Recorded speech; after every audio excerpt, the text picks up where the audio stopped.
কুয়ার ধারে বসে বসে কিনা আল্লাহর দরবারে কাঁদে, হায় আল্লাহ এই বালতিখানা তুলে দাও। আমার নবী কি করলেন, কুয়ার তলায় এমনি করে হাত মোবারকটা দেওয়ার পরে আমার নবীর কোনো দড়ি লাগলো না, আমার নবীর এমনি করে কোনো রশি লাগলো না। বাবারা, আল্লাহ নবী কুয়ার ভিতরে যখন হাতখানা দিলেন, আমার নবীর এমনি করে হাত মোবারকটা দেওয়ার কারণে আল্লাহর কুদরতে ওই বালতি আপনি আপনি আমার নবীর হাতে এসে যায়। আর একবার চিল্লা জোরে কোন সুবহানাল্লাহ। তো বিদ্যার নারে তাকবীর, জোরে বলেন নারে তাকবীর, আরে নারে তাকবীর। ইহুদি আড়াল থেকে মনে মনে করছে কি অবস্থা, দড়ি লাগলো না, কোনো রশি দিলাম না, এই যে বালতি পড়ে গেল, আবার ওই বালতি তুললো বা কি করে?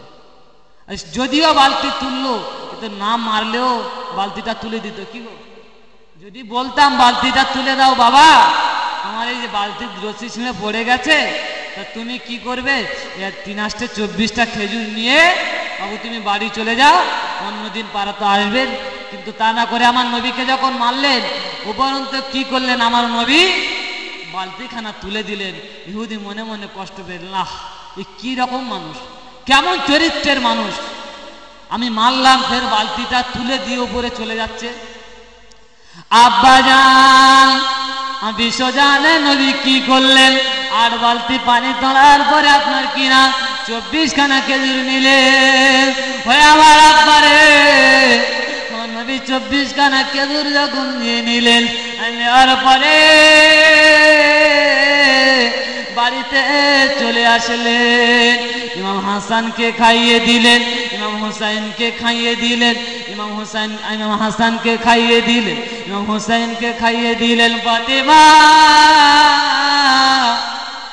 তোমাদের কি পেট ভরেছে? ফাতেমা একটা বার বলো, ও বেটি ফাতেমা, আমি আব্বা, আমি তো আজকে নবী তোমাদের জন্য খেজুর এনেছি। ফাতেমা ভাইরা, ফাতেমা তু জোহরা, ফাতেমা তু জোহরা জান্নাতের মহিলাদের সরদারিনী।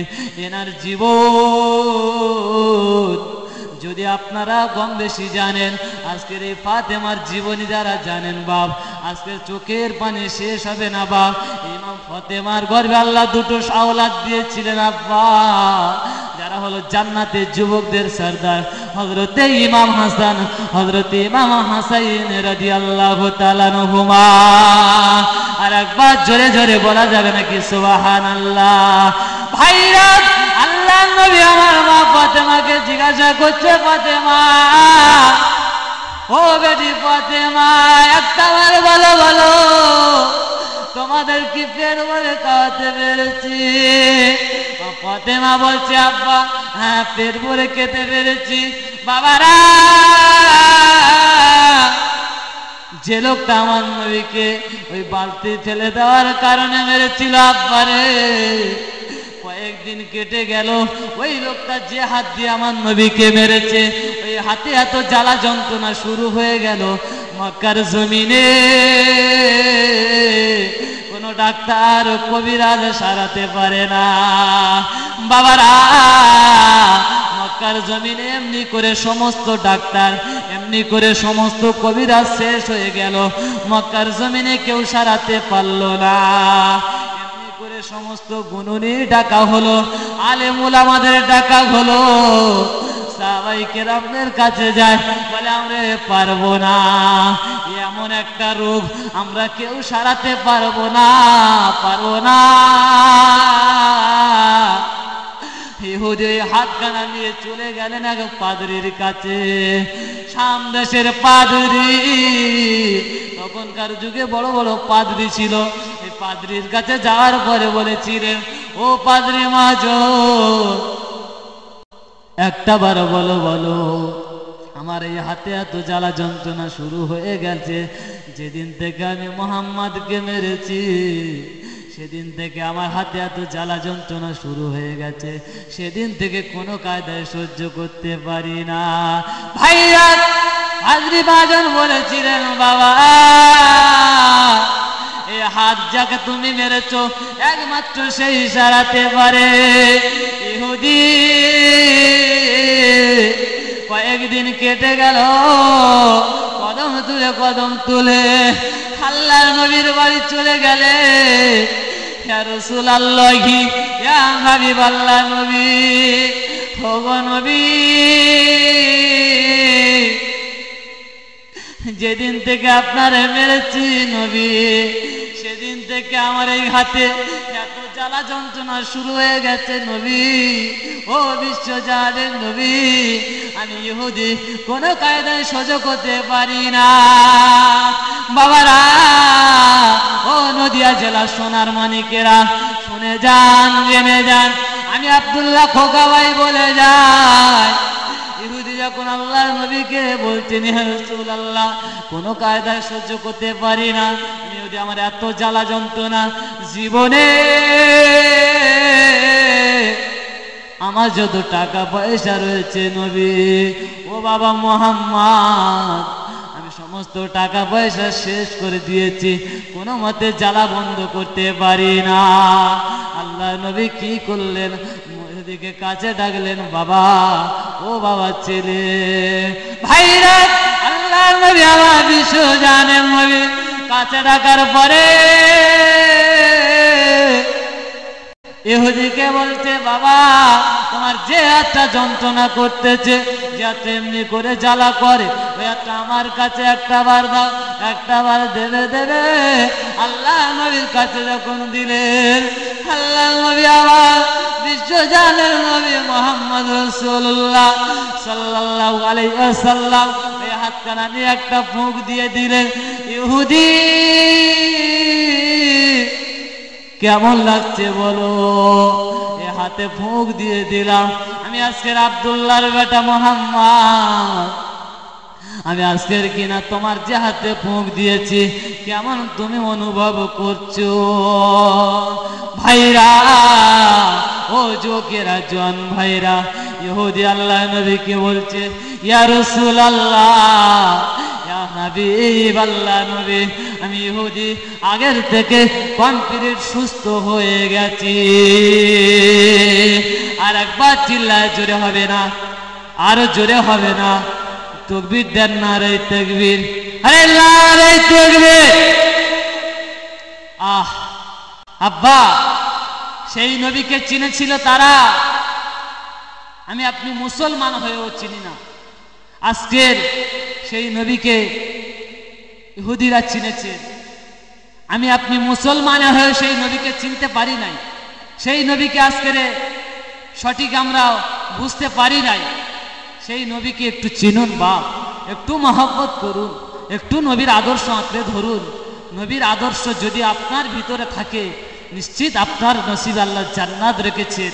কারণ আল্লাহ রসুল প্রত্যেকটা ওঠা বসা চলা সব কিছু আল্লাহর হুকুম মতো। কি গো, নবী কোনো মন গড়া কিছু করেছে? যে জোরে বলেন, আমার নবী মন গড়া কিছু করেনি। যা কিছু করেছেন আল্লাহর তরফ থেকে করেছেন। যা কিছু করেছেন, যা কিছু খেয়েছেন, বসেছেন, পড়েছেন, নবীর একমাত্র এ টু জেড, জন্ম থেকে নিয়ে মৃত্যু পর্যন্ত সব আল্লাহরই হুকুমে হয়েছেন। ফেরেশতা জিবরাইল আল্লাহর কাছ থেকে ওহী নিয়ে নবীর কাছে ওহী বার্তা এমনি করে সাংবাদিকের মতো পৌঁছে দেয়। আমার নবী সেটা পালন করে উম্মাতদের মাঝখানে, আমার আপনার মাঝখানে সেগুলো বলে দেয়, হে আমার উম্মাতেরা, আমি নবী জানিয়ে দিলাম, তোমরা এই রাস্তা ধরো জান্নাতে যাবে, এই রাস্তা ধরো আজকে জাহান্নামে যাবে। আজকের কিনা আমরা তার উল্টোটা ছাড়া আজকের কোনোদিন চলি নাই। আজকের সেই নবীর আদর্শ আঁকড়ে ধরুন। আল্লাহর নবীর কাছে কিনা আপনার যখন ইহুদিরা হাত মোবারকটা নিয়ে চলে গেলেন, আরে যাওয়ার পরে আমার নবী যখন ফুঁক দিলেন, ইহুদি বলছি, ইয়া রাসূলুল্লাহ, ইয়া হাবিবাল্লাহ, আমি ইহুদি কমপ্লিট সুস্থ হয়ে গেছি। বাবারা, আপনাদেরকে আমি আজকে বলে যাই শোনেন, নবীকে কেমন মহব্বত করেছিল তারা। আজকের কিনা বিধর্মী থাকার পরেও নবীকে চিনেছেন। আমি আপনি সেই নবীর উম্মত হওয়ার পরে, নবীর ভালোবাসার পরে মুখে বলছি নবী প্রেমিক, নবী প্রেমিক, হকিকতে নবী প্রেমিক না পারে। আজকের নবীকে যখন মহব্বত করেছিলেন, নবীকে ভালোবেসেছিলেন, আল্লাহর নবীকে বলছেন ইয়া রাসূলুল্লাহ, ইয়া হাবিবাল্লাহ নবী, ওগো নবী, ও বিশ্বজানের নবী, একটা বার দাঁড়ান দাঁড়ান। বাড়ির দিকে রওনা দিলে বিবির কাছে চলে গেলেন। বিবি, ও প্রাণের বিবি, ছেলে পিলেদেরকে ডাকো। ছেলে পিলেদেরকে এক জায়গায় ডাকা হলো। ওগো বিবি, আমি আগের মতো সুস্থ হয়ে গেছি বিবি। বিবি বলছে স্বামীজি, কোন ডাক্তার তোমার সুস্থ করেছে বলো বলো, কোন কবিরাজ সুস্থ করেছে? আল্লাহর নবী সুস্থ করেছে আজকের জানেন আব্বা। কোনো ওষুধ পত্র তো দেয়নি, এমনি কোনো কোরাসের গাছ গাছাড়ি দেয়নি আব্বা রে। আমার নবী শুধু একটা ফুঁক দিয়েছে আব্বা। আমার নবীর ফুঁকে বলেন ইহুদি। আল্লাহর নবীর ফুঁক দেওয়ার পরে বিবির কাছে গেলেন, বিবি বাচ্চাদেরকে একটু ডাকো। ভাইরা, ইহুদি বিবি বাচ্চাদেরকে নেওয়ার পরে কদম তুলে আল্লাহর নবীর দরবারে হাজির। আমার নবীর দরবারে গিয়ে বলছে ইয়া রাসূলুল্লাহ, আসসালামু আলাইকা ইয়া রাসূলুল্লাহ, আসসালামু আলাইকা ইয়া হাবিবাল্লাহ। ওগো নবী, ও বিশ্বজানের নবী, আজকে আমার বিবি, আমার বাচ্চাদের, আমার ফ্যামিলি শুদ্ধ আপনার কাছে এনেছি নবী। একটাবার ইমানের কলেমা পড়ে মুসলমান করে দেন। আর একবার চিল্লাল হবে না, কি বলেন? আরো চিল্লা বলেন আল্লাহু আকবার। জোরে বলেন না আল্লাহু আকবার। আল্লাহু আকবার বলে আল্লাহ খুশি হয় না বেজার হয়? খুশি হন বাপ। এই জন্য যখন তাকবীর দেবেন, আল্লাহকে রাজি করানোর জন্য, আল্লাহকে খুশি করানোর জন্য বলবেন। কারণ তাকবীরটা দেয়া হয় নিজের জন্য না, একমাত্র আল্লাহর জন্য দেয়া হয়। কারণ কে কখন মরে যাব জানি না। এই যে একবার সুবহানাল্লাহ বলছেন, একবার আলহামদুলিল্লাহ বলছেন, কারণ মৌতের তো কোনো গ্যারান্টি নাই।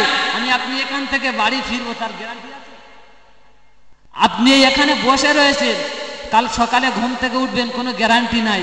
আপনি কিনা চিন্তা করে রেখেছেন আমি কাল এমনি করে, এটা কিনা আপনার 1 মার্চ, আমি আজকের 20 মার্চ কিংবা 30 মার্চ, 1 মাস পরে আমার মেয়ের বাড়ি যাব, আজকের অমুক জায়গায় যাব, আজকের বাংলাদেশে যাব, আপনাদের এই পাশে বর্ডারের পাশেই আছে বাংলাদেশে যাব।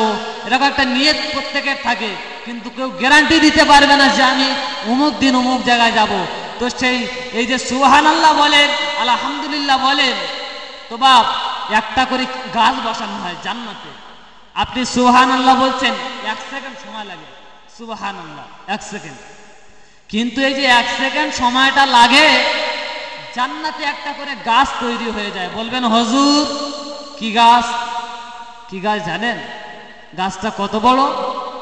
হাদিসের ভাষায় এসেছে বা 300 বছর একটা ঘোড়াকে ছুটিয়ে দেবেন, জান্নাতি ঘোড়া, তরুণ তেজস্বী, এমনি করে ছুটান্ত ঘোড়া ছুটিয়ে দেওয়া হবে, এই গাছের ছায়া শেষ হবে না। আর একবার জোরে বলেন না।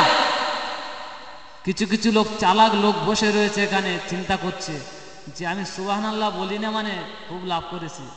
খোদার কসম মরে গেলে ওরা বুঝতে পারবে এই যে সুবহানাল্লাহ বললো না, কি ভুল করেছে এই 1 সেকেন্ডের ভিতরে, ও মরে গেলে বুঝতে পারবে। এজন্য যারা বলেননি, চুপ করেছিলেন, উচ্চ আওয়াজে বলেন সুবহানাল্লাহ। তো ভাইজান, আমি মুসাফির, আপনাদের কাছে এসেছি সেই সুদূর সুন্দরবন থেকে। আল্লাহ পাক যদি তৌফিক দেন, এরপরে যদি আল্লাহ নসিবে রাখেন আসবো। কারণ কার কখন কোথায় রুজি, কার কখন কোথায় আল্লাহ নিয়ে যাবে সেটা আল্লাহ সিদ্ধান্ত করে রাখে।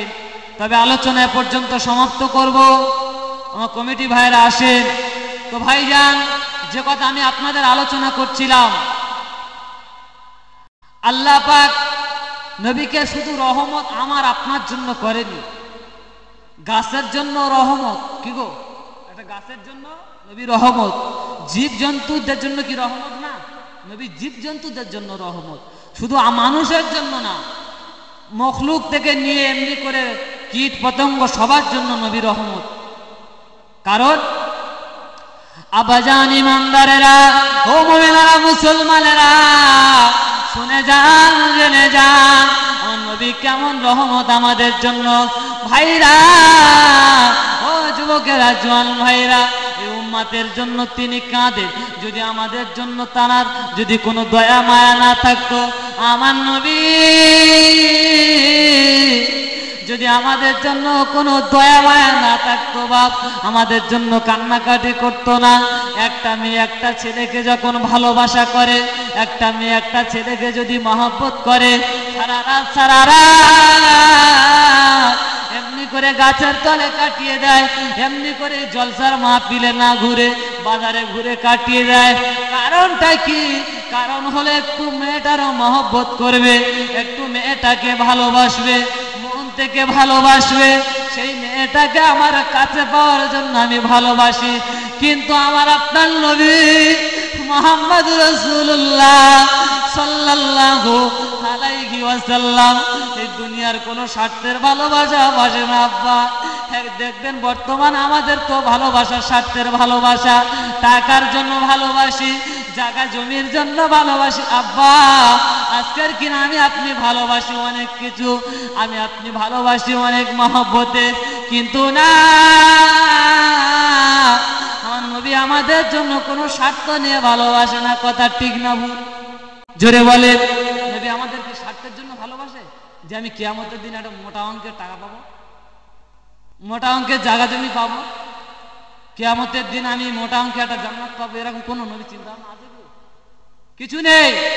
নবীর চিন্তা আমার গুনাহগার উম্মত, আমার গুনাহগার উম্মতি এরা দুনিয়ায় বড় আখিরি জামানায় জাহেলিয়াতের যুগে কিয়ামতের নিদর্শন, এরা বড় ভয়াবহ অবস্থা থাকবে আখিরি জামানায়। আমার উম্মত উম্মতিরা এরা হায়াত বেশি পাবে কম পাবে?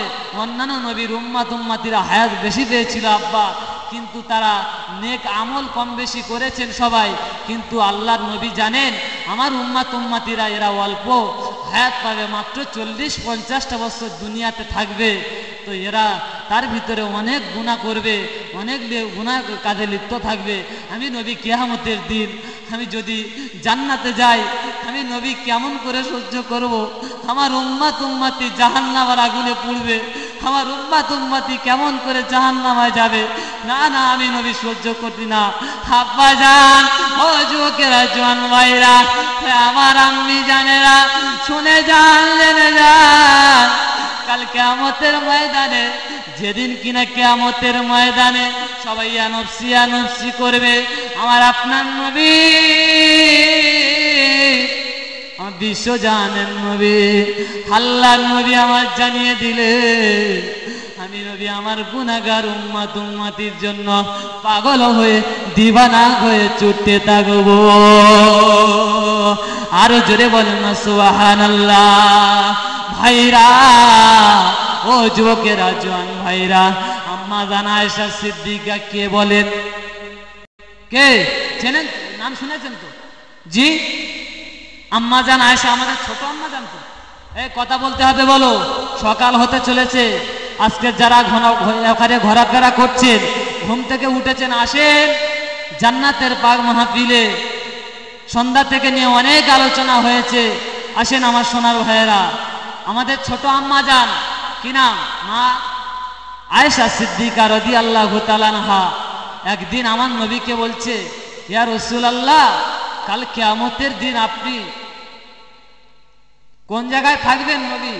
আমি তো দুনিয়ার জমিনে আপনাকে যদি একটা মিনিট না দেখি নবী, আমার কলিজায় একটা জ্বালা শুরু হয়ে যায়, আমার কলিজায় একটা যন্ত্রণা শুরু হয়ে যায় নবী। আমি আপনাকে যদি দুনিয়া না একটাবার জন্য, একটা মিনিটের জন্য যদি দেখতে পাই নবী, তো আপনি কাল কিয়ামতের ময়দানে কোন জায়গায় থাকবেন বলেন না নবী? আমি সেখানে আপনার সঙ্গে দিদার করব, আপনার সঙ্গে সেখানে সাক্ষাৎ করব। তো আমার নবী বলেছিলেন, ও বিবি আয়েশা শোনো, ও বিবি আয়েশা, কাল কিয়ামতের ময়দানে আমি নবী মুহাম্মদুর রাসূলুল্লাহ আমি 3টে জায়গাতে থাকবো। কয় জায়গা? জোরে বলেন। 3 জায়গায়। তো বলছে 3 জায়গা কেন থাকবেন নবী? কোন কোন জায়গায়? আব্বাজান, ও যুবকেরা, জোয়ান ভাইরা, ওরে আমার নদিয়া জেলা সোনার মানিকেরা, শুনে যান, জেনে যান, আল্লাহ নবী আমার জানিয়ে দিয়েছেন বিবি আয়েশা, ও বিবি